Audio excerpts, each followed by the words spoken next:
and welcome to the final installment of the Westing game, chapters 25 through 30, and we're starting with chapter 25, Westing's Wake. Sandy was dead. Crow had been arrested. The 14 remaining heirs of Samuel W. Westing sat in Judge Ford's living room, wondering what had happened. Well, at least the guilt is not on our hands, Mr. Wu said, trying to convince himself that the clear conscience was worth $200 million. Crow's going to jail, Otis Amber wailed, and all you do is pat yourself on the back for not being a stoolie. Let me remind you that Crow confessed, Sidel Pulaski reminded him. Crow only confessed to being the answer, nothing more, Angela said, pressing her hand against the tearing pain in her cheek. Well, even if Sam Westing wasn't murdered, like the judge said, Doug Hu argued, there was nothing wrong with Sandy until he drank from the flask Crow filled. Well, if Crow is innocent, Theo said, that means the murderer is still here in this room. Flora Bombeck tightened her grip on Turtle, who was nestled in her arms. Poor Crow, Otis Amber muttered. Poor Crow. Poor Sandy, you should say, Turtle responded angrily. Sandy's the one who's dead. Sandy was my friend. Well, you should have remembered that before you kicked him, Denton Deer remarked. I never kicked Sandy. Never. The intern turned sideways in his chair in case of an oncoming attack. But the kicker stayed slumped in sadness. Well, somebody kicked him today. That was one mean bruise he had on his shin. That's a lie. That's a disgusting lie, Turtle shouted. The only person I kicked today was Barney Northrup, and he deserved it. I didn't even see Sandy until tonight at the Westing house. Right, Baba? Well, that's right, Flora Bombeck said, handing Turtle a Westing facial tissue. But Turtle was not about to cry again in front of everybody like a baby. If only she could forget how he looked, suffering, dying, that twisted body and the chipped tooth, that horrible twitch, that one eye. That was the worst, that one eye blinking. Sandy used to wink at her just like that when he was alive.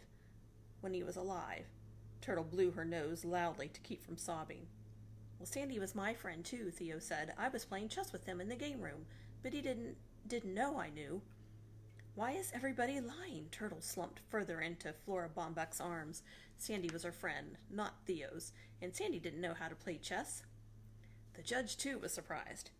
How can you be certain it was Mr. McSuthers you were playing with, Theo? Well, that's what partners are for.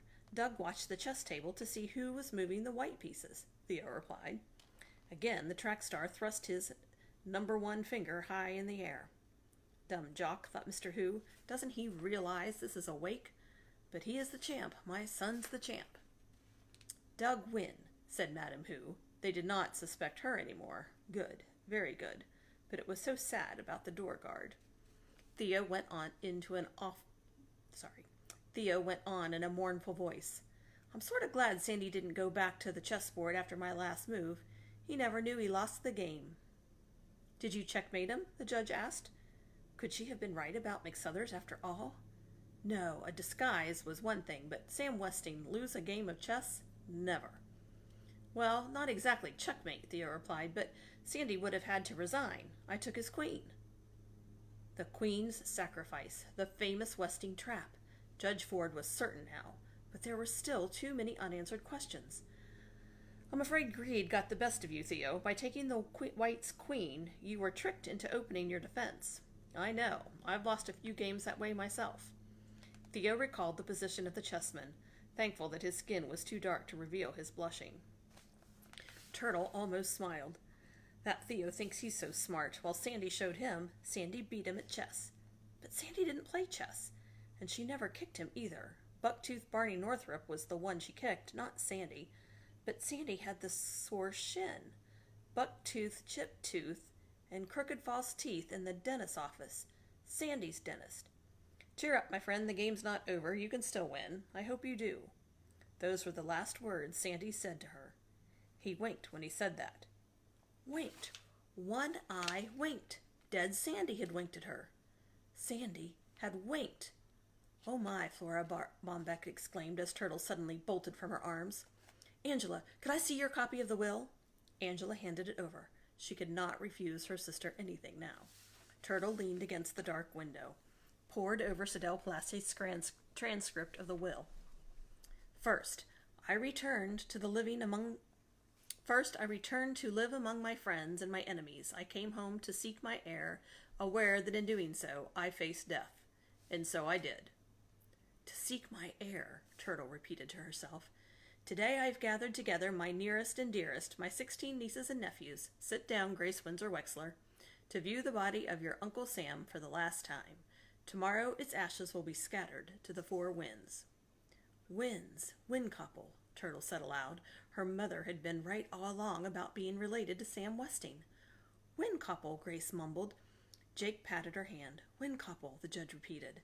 At least she could explain that. Crow married a man named Windcouple, then who changed his name to Westing. Bertha Erica Crow is the former wife of Samuel W. Westing. They had one child, a daughter, who drowned the night before her wedding. It was rumored that she killed herself rather than marry the man her mother had chosen for her. If Sam Westing blamed his wife for their daughter's death, then the sole purpose of this game was to punish Crow. Crow was Sam Westing's ex-wife. The heirs found that hard to believe. Well, then why would Mr. Westing give her a chance to inherit the estate? Theo asked.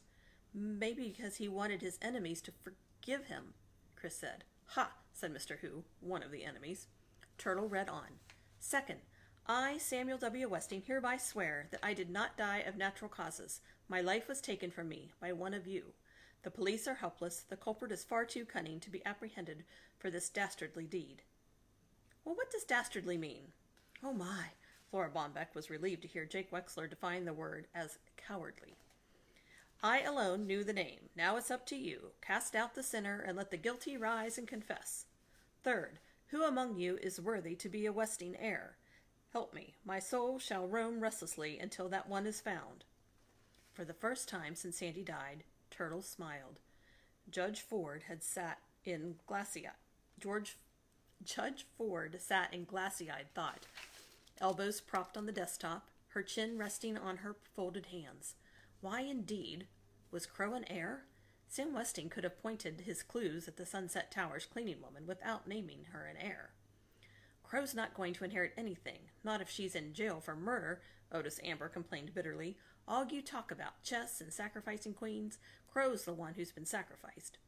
What did you say? The judge asked. I said Crow's the one who's been sacrificed. Uttering a low groan, Judge Ford sank her head in her hands. The Queen's sacrifice. She had fallen for it again. Westing had sacrificed his queen, Crow, distracting the players from the real game. Sam Westing was dead, but somehow or another he would make his last move. She knew it. She felt it deep in her bones. Sam Westing had won the game. Stupid, stupid, stupid. The heirs stared in amazement. First they're told that Sam Westing was married to their cleaning woman, and now a judge is calling herself stupid. It couldn't be true. Sam Westing wasn't stupid, Denton Deere declared. He was insane. That last part of the will was sheer lunacy. Happy 4th of July, it said. This is November. It's November 15th, Otis Amber cried. It's poor Crow's birthday. Turtle looked up from the will. Crow's birthday? Sandy had bought a striped candle for his wife's birthday, a 3-hour candle. The game is still on. Sam Westing came back to see his heir. You can still win. I hope you do, he had said. How? How? Is it not what you have, it's what you don't have that counts. Whatever it was she didn't have, she'd have to find it soon, without letting the others know that she was what she was looking for. Without letting the others know what she was looking for. Judge Ford, I'd like to call my first witness. End of chapter 25. Excuse me. Chapter 26. Turtle's Trial. Who was furious? Haven't we had enough game playing, he complained, and led by a confessed bomber, no less. Judge Ford rapped for silence with the walnut gavel presented her by her associates on the appointment to her higher court. Higher court? This was the lowest court she had ever presided at. 13-year-old lawyer, a court stenographer who records in Polish, and the judge in African robes. Oh well, she had played Sam Westing's game, now she would play Turtle's game. The similarity was astounding. Turtle not only looked like her Uncle Sam, she acted like him. Ladies and gentlemen, Turtle began, I stand before this court to prove that Samuel W. Westing is dead and that Sandy McSuthers is dead, but Crow didn't do it. Pacing the floor, hands behind her back, she confronted each of the heirs in turn with a hard stare. The heirs stared back, not knowing if they were the jury or the accused. Grace Wexler blinked up at her daughter. Who's that? The district attorney, Jake replied. Go back to sleep. Now frowning, now smiling, a secret smile, Turtle acted the part of every brilliant lawyer she had ever seen on television who was about to win an impossible case. The only flaw in her imitation was an occasional rapid twist of her head. She liked the grown-up feeling of shorter hair swishing around her face. Let me begin at the beginning, she began. On September 1st, we moved into Sunset Towers. 2 months later. Sorry, hope that didn't interfere with the recording.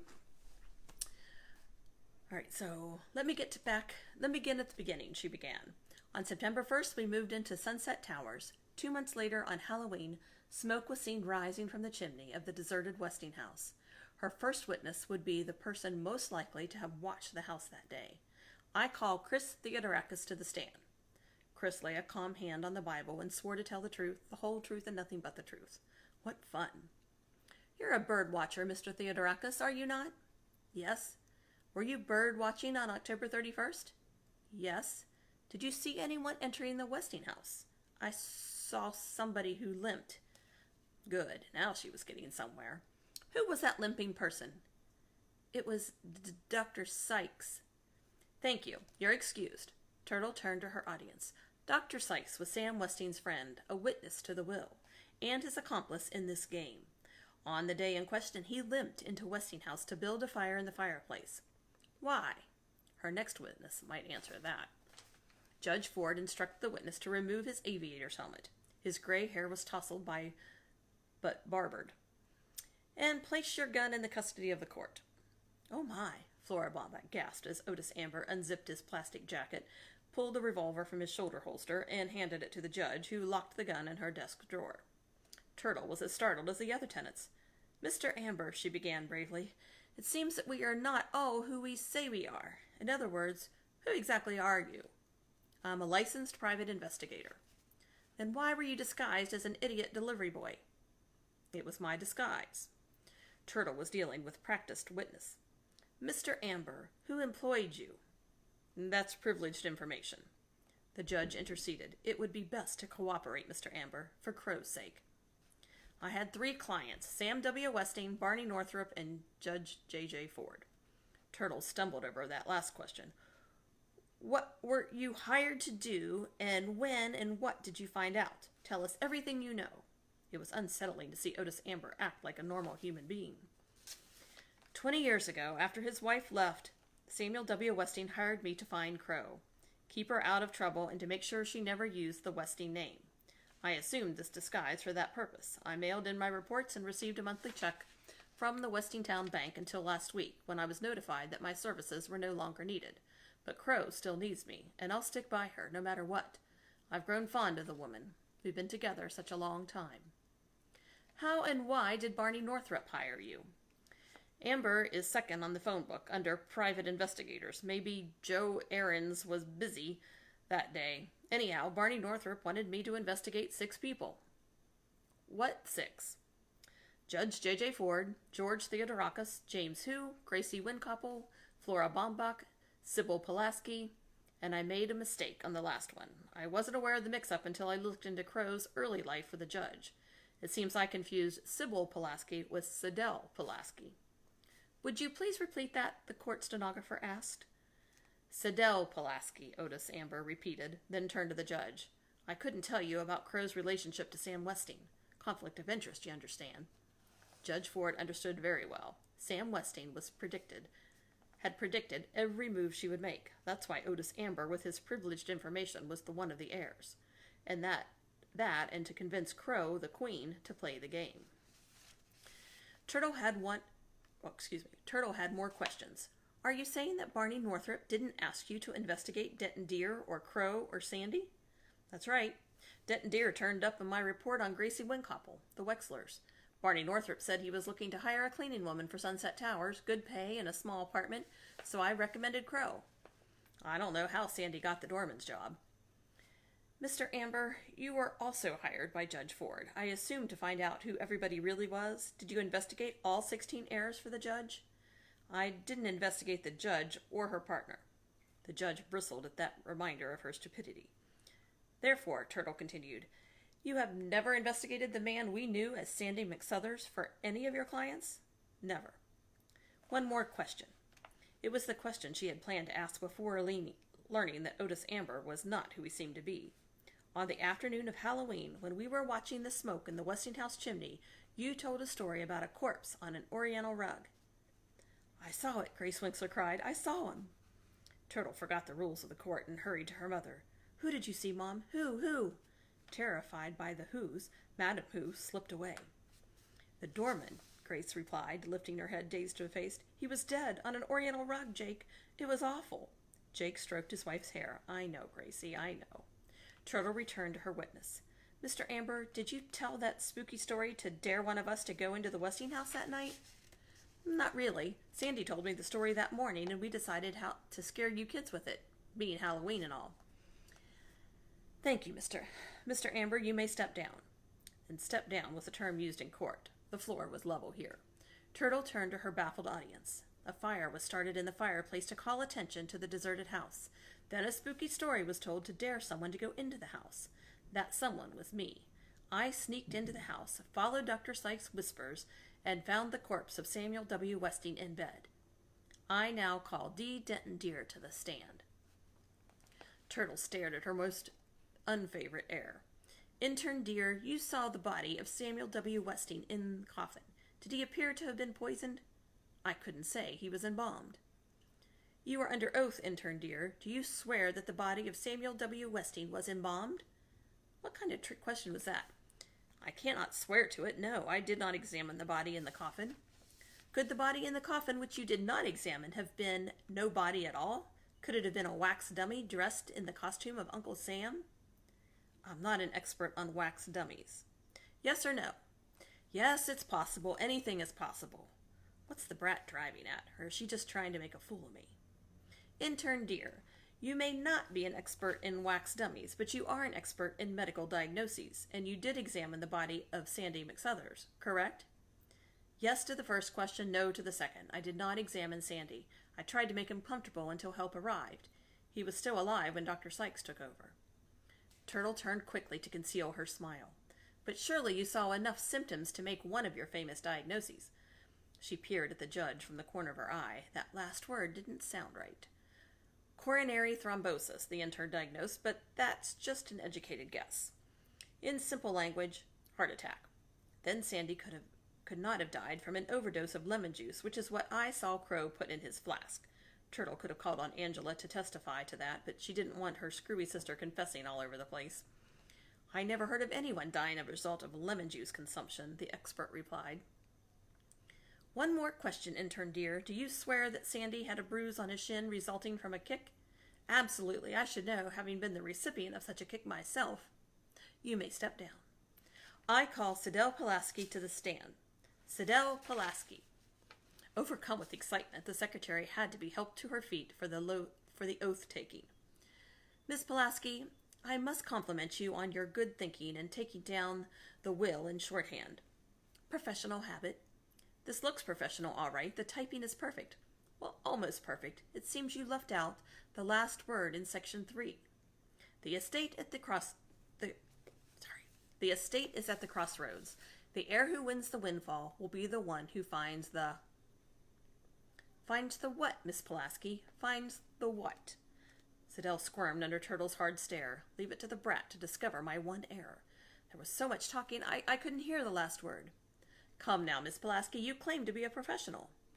Hounding the witness and doing quite well, Judge Ford thought, coming to the secretary's defense. I don't think anyone heard that word, Turtle. Mr. McSuthers made a joke about the ashes at that point. You're excused, Miss Pulaski, Turtle said offhandedly, her eyes on the will. The judge was right. Sandy had joked about ashes and scattered to the winds. Winds. Windy Windcopple. No, it still didn't make sense. It is not what you have, it's what you don't have that counts. Maybe no word was ever there. She read on. Fourth, hail to thee, O land of opportunity. You have made me, the son of poor immigrants, rich, powerful, and respected. So take stock in America, my heirs, and sing and praise this generous land. You too may strike it rich who dares to play the Westing game. Fifth, sit down, Your Honor, and read the letter this brilliant young attorney will now hand over to you. Judge Ford, could you introduce as evidence the letter that brilliant young attorney handed over to you?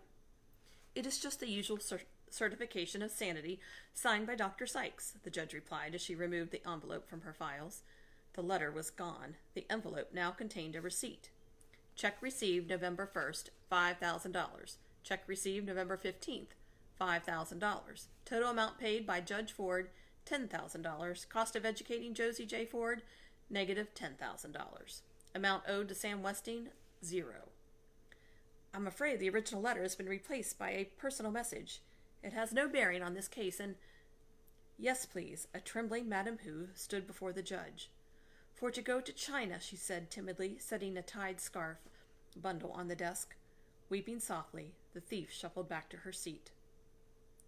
The judge unknotted the scarf and let the flowering silk float down around the booty. Her father's railroad watch, a pearl necklace, cufflinks, a pin, earrings, and a clock. Grace Wexler's silver cross necklace never did turn up. My pearls, Flora Bombeck explained with delight. Wherever did you find them, Madame Hu? I'm so grateful. Madame Hu did not understand why the round little lady was smiling at her. Cautiously, she peered through her fingers. Oh, the other people did not smile. They knew she was bad. And Mr. Hu, his anger is drowned in shame. Perhaps stealing is not considered stealing in China, Sidel Pulaski had said in a clumsy gesture of kindness. The judge rapped her gavel. Let us continue with the case on hand. Are you ready, counselor? Yes, Your Honor. In a minute. Turtle approached the frightened thief. Here, you can keep it. With shaking hands, Madame Hu took the Mickey Mouse clock from Turtle and clutched the priceless treasure to her bosom. Thank you. Good girl. Thank you. Thank you. That's okay. The heirs were anxious for the trial to continue. They pitied the poor woman, but the scene was embarrassing. 1/2 hour to go. Turtle was so close to winning she could feel and taste it, but still the answer eluded her. Ladies and gentlemen, who was Sam Westing? She began. He was poor Wendy Winkoppel, the son of immigrants. He was rich Sam Westing, the head of a huge paper company. He was a happy man who played games. He was a sad man whose daughter killed herself. He was a lonely man who moved to a faraway island. He was a sick man who returned home to see his friends and relatives before he died. And he did die, but not when we think he did. Sam Westing was still alive when the will was read. The judge rapped for order. Turtle continued. The obituary, probably phoned in to the newspaper by Westing himself, mentioned 2 interesting facts. 1. Sam Westing was never seen after his car crashed. 2. Sam Westing acted in 4th of July pageants, fooling everyone with his clever disguises. Therefore, I submit Sam Westing was not only alive, Sam Westing was disguised as one of his own heirs. No one would recognize him. With that face bashed in from the car crash, his disguise would be simply a baggy uniform, a chipped front tooth, and broken glasses. Sandy? Does she mean Sandy? The judge had to pound her gavel several times. Yes, ladies and gentlemen, Turtle went on, Sam Westing was none other than our dear friend Sandy the doorman. But Sam Westing did not drink, you say. Neither did Sandy. I used his flask on Halloween, and there was a funny aftertaste in my pop, but not of whiskey. I know how whiskey tastes because I've used it for toothaches. It was medicine. Sandy was a sick man, and the flask was part of his disguise, but it also contained the medicine that kept him alive. Turtle surveyed her stupefied audience. Good, they bought her little fib. As I said earlier, I saw Crow fill the flask with lemon juice in the kitchen, but I saw something even more interesting on my way back to the game room. I saw Sandy coming out of the library. Sam Westing, as Sandy, wrote the last part of the will after the answers were given, then locked it in the library desk with a duplicate key. But what about the murder, you asked, Turtle said, even though no one had asked. There was no murder. The word murder was first mentioned by Sandy to put us off track. I did not die of natural causes, the will had said. My life was taken from me by one of you. Sam Westing's life was taken from him when he became Sandy McSuthers, and Sandy died when his medication ran out. Turtle paused in pretense of letting the heirs mull over her last words, trying to figure out what to do next. Why did Turtle leave out Barney Northrup? The judge wondered. She knows Northrup and McSuthers were the same man because of the bruised shin. Either she doesn't want to confound the jury, or she has no more idea than I why Sam Westing had played 2 roles. Why did Sam Westing have to play 2 roles? Turtle wondered. He had a big enough part in this as doorman without playing the real estate man as well. Why 2 roles? No, not 2, 3. Wendy Wincopple took the 3 names. 1, Samuel W. Westing. 2, Barney Northrup. And 3, Sandy McSuthers. The judge had a question. Surely McSuthers could have had his prescription refilled, or are you implying he committed suicide? Pardon me? Turtle was searching the will. The estate is at a crossroads. The heir who wins the windfall will be the one who finds the 4th. That's it. That has to be it. The heir who wins the windfall will be the one who finds the 4th. Wendy Wincopple took 4 names, and she knew who the 4th one was. Keep calm, Turtle. Alice Tabitha Ruth Wexler slowly, very slowly, turned toward the judge, act dumb, and asked her to repeat the question. I'm sorry, Your Honor. Would you repeat the question? Turtle knows something. The judge had seen that expression before. Sam Westing used to look like that just before he won a game. I asked if you considered Sandy's death a suicide. No, ma'am, Turtle said very sadly. Very sadly. Sandy McSuthers, Sam Westing suffered terribly from a fatal disease. He was a dying man who chose his time to die. Let me read from the will. 6th, before you proceed to the game room, there will be 1 minute of silent prayer for your good old Uncle Sam. Ladies and gentlemen, heirs, for we all inherited something, let us bow our heads in silent prayer for our benefactor, Sam Westing, alias Sandy the doorman. Crow! Otis Amber leapt to his feet as Ed Plum led the cleaning woman through the door. Chapter 27, A Happy 4th. His aviator's helmet again flapping over his ears, Otis Amber danced up to his soup kitchen companion, flung his arms around the taut body, and squeezed her tightly. Hey, Crow, old pow, old pow, old pow. They said I was innocent, Otis. They said I was innocent, she replied vaguely. Angela, too, wanted to hug her and welcome, but closeness was not possible for either of them. Instead, Angela offered a crooked smile. Crow nodded and lowered her eyes, only to raise them at Madame Who, clutching a Mickey Mouse clock. Things very good, Madame Who had said, extending her free hand and shaking Crow's hand up and down. It was all a regrettable mistake, Ed Plum explained to the judge. Can you imagine that sheriff wanting to arrest me, not Crow? Me, Edgar Jennings Plum. He wanted to arrest the attorney. Fortunately, the coroner determined that Mr. McSuthers died of a heart attack, as did Sam Westing. Then Turtle's right, Theo said. There was no murder. The coroner's was part of the plot. Ed had no idea what he was talking about. Masking his ignorance with arrogance, he continued. I have my suspicions this entire affair from the start. I came here for one reason only, to announce my resignation from all matters regarding Westing Estate, with sincere apologies to all concerned. Well, wasn't there a last document? Judge Ford asked, knowing that Sam Westing had to make his last move. Yes, but as I no longer take legal interest, yes, please turn it over to the court. Baffled by the word court, the lawyer set the envelope on the desk and found his way out of Sunset Towers. Without once clearing her throat, Judge Ford proceeded to read the final page of the will of Samuel W. Westing. 17th. Goodbye, my heirs. Thanks for the fun and games. I can rest in peace knowing I was loved as your jolly doorman. 18th. I, Sam W. Westing, otherwise known as Sandy McSuthers, and others, do hereby give and bequeath all the property and possessions to my name, in my name as follows. To all of you, in equal shares, the deed to Sunset Towers. And to my former wife, Bertha Erica Crow, the $10,000 check forfeited by Table 1, and 2 $10,000 checks endorsed by J.J. Ford and Alexander McSuthers. 19th. The sun has set on your Uncle Sam. Happy birthday, Crow, and to all of my heirs, a very happy 4th of July. Judge Ford set the document down. That's it. That's it? What about the $200 million? The heirs all wanted to know. We lost the game, the judge explained, staring at Turtle, her face a mask of sad, childlike innocence as she nestled once again in Flora Baumbach's arms. She says, we lost the game, I think. Turtle rose and walked to the side window, seeking the Westing house, which stood invisible on the moon-clouded night.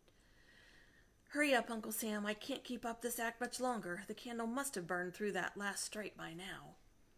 Behind her, the discontented heirs grumbled. He made fools of us all. He played us like puppets. He was a good man. He was a vengeful man, a hateful man. Windcopple. He tricked us, the cheat. A madman, stark raving mad. Oh my, just listen to you, Flora Bombeck said. You each have $10,000 more than you started with, and an apartment building to boot. The man is dead, so why not think the best? Boom, boom, boom. Happy 4th of July, Turtle shouted as the first rockets lit up the Westing house and lit up the sky. Boom, boom, boom, boom, boom. The heirs gathered around Turtle at the window. Boom! Stars of all colors bursting into the night. Silver pinwheels spinning, gold lances, up, boom! Crimson flashes flashing, blasting, scarlet showers. Boom! Emerald rain. Boom, boom! Orange flowers. Red flames leaping from the windows. Sparkling the turrets, firing the trees. Boom! Cried Madame Who, clapping her hands with delight. Well, the great winter fireworks extravaganza, as it came to be called, lasted only 15 minutes. 20 minutes later, the Westing house had burned to the ground. Happy birthday, Crow, Otis Amber said, reaching for her hand. The orange glow of the morning sun had just begun its climb up the glass front of Sunset Towers when Turtle set out to collect the prize. She pedaled north past the cliff, still smoldering with the charred remains of the Westing house. Reaching the crossroads, she turned to the narrow lane whose twisting curves mimicked the shoreline. The heir who wins the windfall will be the one who finds the fourth. It was so simple once you knew what you were looking for. Sam Westing, Barney Northrop, Sandy McSuthers, west, north, south. Now she was on her way to meet the fourth identity of Wendy Windcopple. She could probably have figured out the address, too, instead of looking it up in the Westingtown phone book. There it was, number 4, Sunrise Lane. A long driveway, its privacy guarded by tall spruce, led to the modern mansion of a newly elected chairman of the board of Westing Paper Products Corporation. Turtle climbed the stairs, rang the bell, and waited. The door opened. Turtle felt her first grip of panic as she confronted the crippled doctor. Could she have been wrong? I'd like to see Mr. Eastman, please, she said nervously. Tell him Turtle Wexler is here. Mr. Eastman is expecting you, Dr. Sykes said. Go straight down the hall. The hall had an inlaid marble floor, so no oriental rugs. Reaching it to its end, she entered a paneled library, this one filled with books. There he was, sitting at the desk. Julian R. Eastman rose. He looked stern and very proper. He wore a gray business suit with a vest and a striped tie. His shoes were shined. He limped as he walked toward her. Not a crooked limp of Dr. Sykes, just a small limp. A painful limp. Again, Turtle was gripped by panic. He seemed so different, so important. She shouldn't have kicked him. The Barney Northrop him. He was coming closer. His watery blue eyes stared at her over his rimmed half-glasses. Hard eyes. His teeth were white. Not quite even. No one would ever guess they were false. He was smiling. He wasn't angry with her. He was smiling. Hi, Sandy, Turtle said. I won.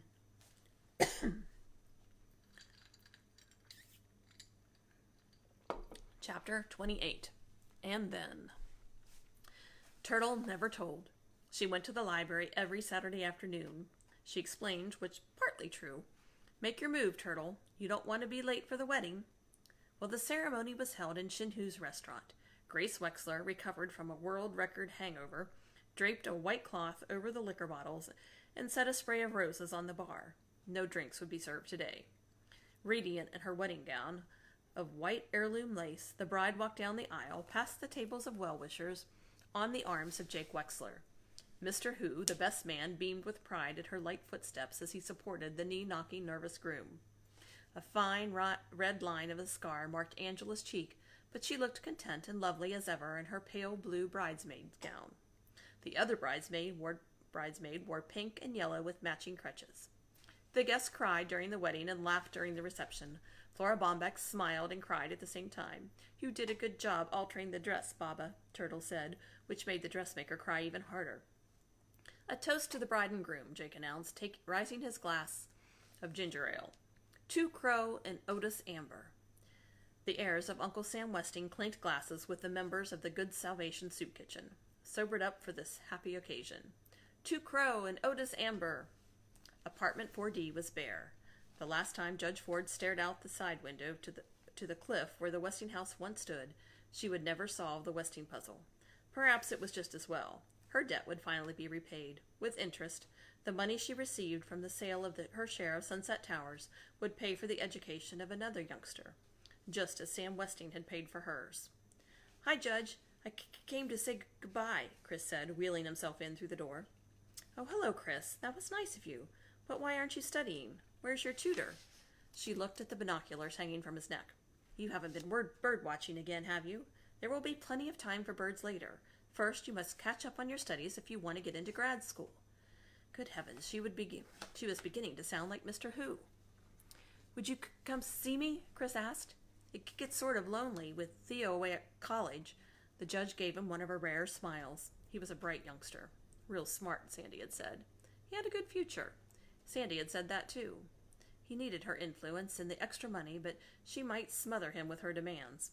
"I'll see you when I can, and I'll write to you, Chris, I promise." Who's Little Footies, patent pending, was selling well in drugstores and shoe repair shops. "Once we capture the Milwaukee market, I'll take you to China," James Who promised his business partner. "Okay," Madame Who replied, toting up accounts on her abacus. "No hurry." She had many friends in Sunset Towers now, and no more cooking, no more tight dresses slid up to her thigh. Her husband had bought her a nice pantsuit to wear when they called on customers, and for her birthday Doug had given her one of his medals to wear around her neck. The secretary to the president of Schultz Sausages was back at the job, her ankle mended. Sidel Pulaski had discarded her crutches. She had all the attention that she could handle without them. After all, she was an heiress now. It wasn't polite to ask how much, but everyone knew Sam Westing had millions. Of course she could retire to Florida, she said, but what would poor Mr. Schultz do without her? And then one unforgettable Friday, Mr. Schultz himself took her to lunch. Jake Wexler had given up his private practice, both private practices, now that he had been appointed consultant to the governor's inquiry panel for state lottery, thanks to a recommendation by Judge Ford. Grace was proud of him, and his daughters were doing well. In fact, everything was fine, just fine. Who's on First was a great success. Grace Wexler, the new owner, offered free meals to the sports figures who came to town, and everyone wanted to eat where the athletes ate. The restaurant's one windowless wall was covered with autographed photographs of Brewers, Packers, and Bucks. Grace straightened the framed picture of the smiling champion, signed, "To Grace W. Wexler, who serves the number one food in town, Doug Who." She certainly was a lucky woman, a respected restaurateur, wife of a state official, and mother of the cleverest kid who ever lived. Turtle was going to be somebody someday. Well, a narrow scar remained that would always remain on Angela's cheek. It was slightly raised, and she had developed a habit of running her finger along it as she pored over her books. Enrolled in college again, she lived at home to save money for the years of medical school ahead. She had returned the engagement ring to Denton Deer. She had not seen him since Crow's wedding. Ed Plum had stopped calling after 10 refusals. Angela neither had the time nor the desire for a social life, what with her studying, her weekly shopping date with Sidel, and Sundays spent helping Crow and Otis in the soup kitchen. "Study, study, study," Turtle said. Angela saw little of her sister, who was either at school, in Flora Bombeck's apartment, or at the library. "Hi, Turtle. How come you're so happy today?" "The stock market jumped 25 points. Well, the newlyweds, Crow and Amber Otis, moved into the apartment above the Good Salvation soup kitchen. The storefront mission had been renovated and expanded with the money from the inheritance. Grace Wexler had supervised the decorations. Copper pots hung from the ceiling. The pews were padded with flowered cushions and fitted with hymn book pockets and drop leaf trays.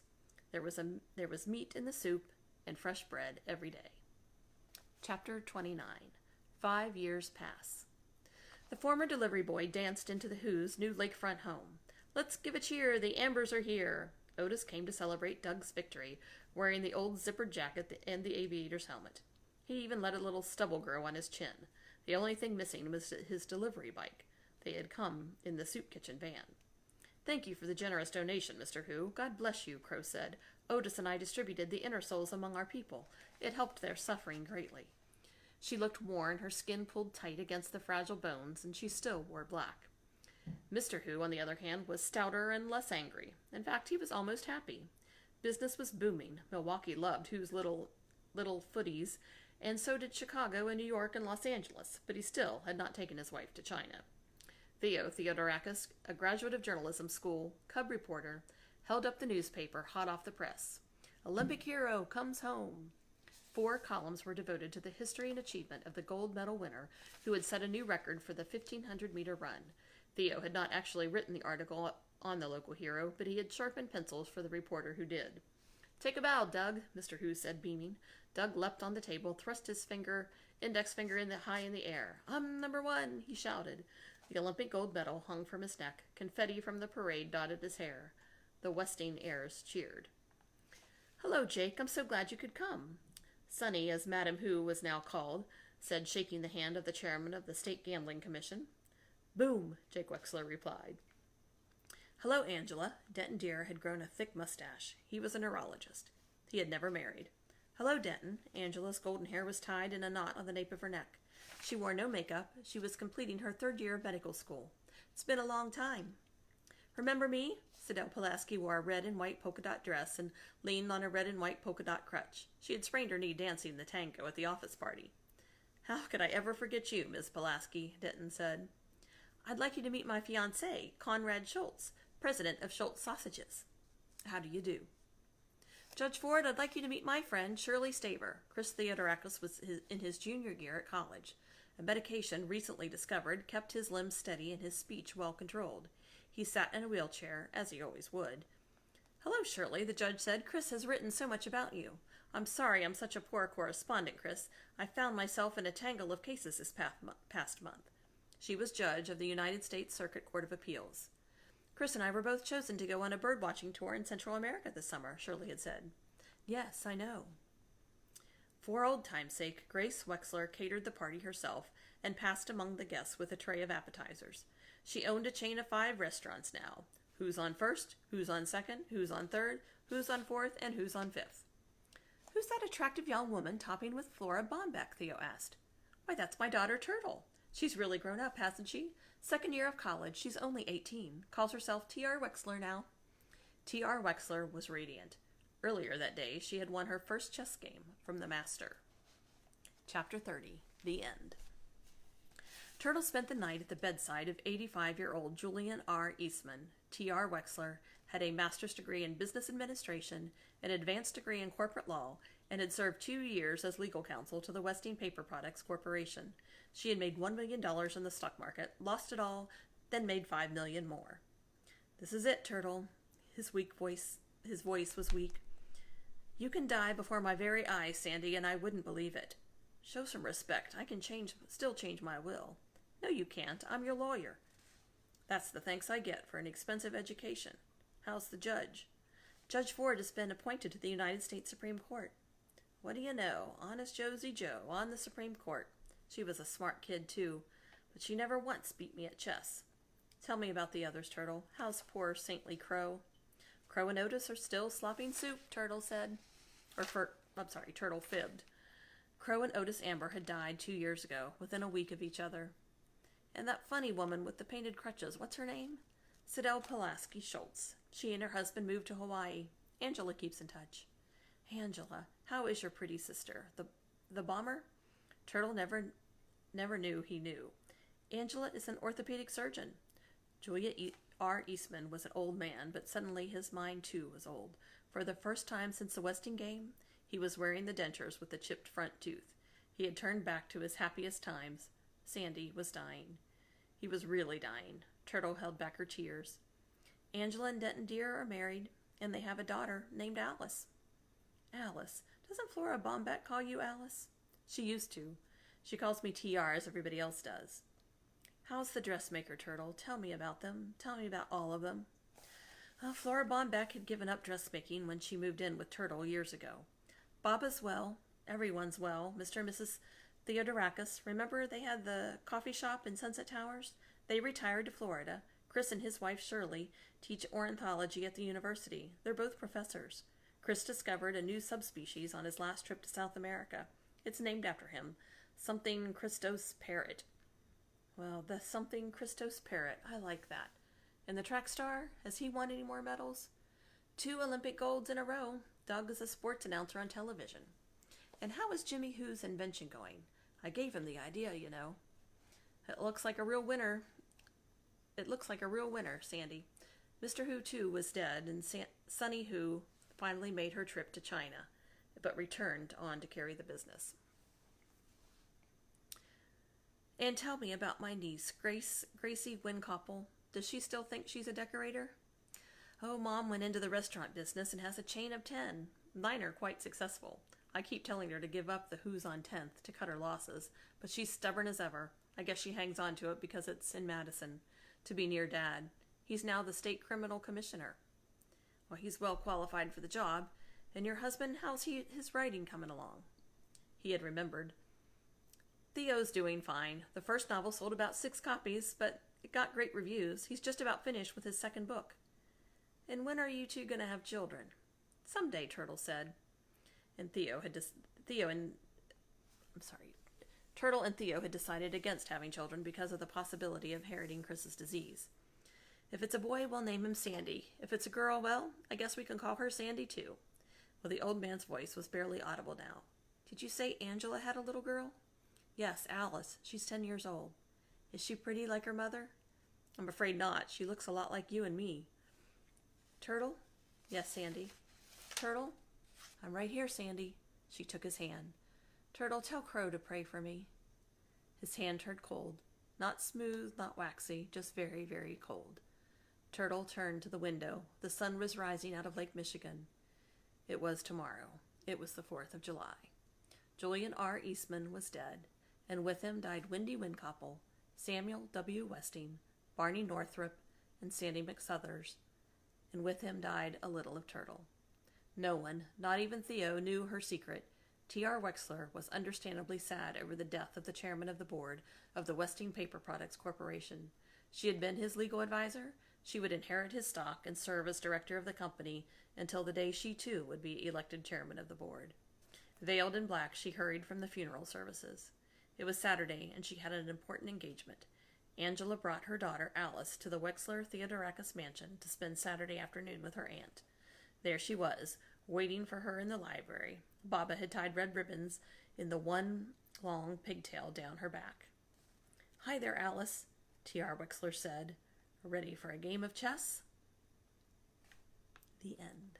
I hope you guys enjoyed these. Feel free to drop a note if you made it through to the very end, and if you would like to hear other books being read. Thanks for tuning in. Bye-bye.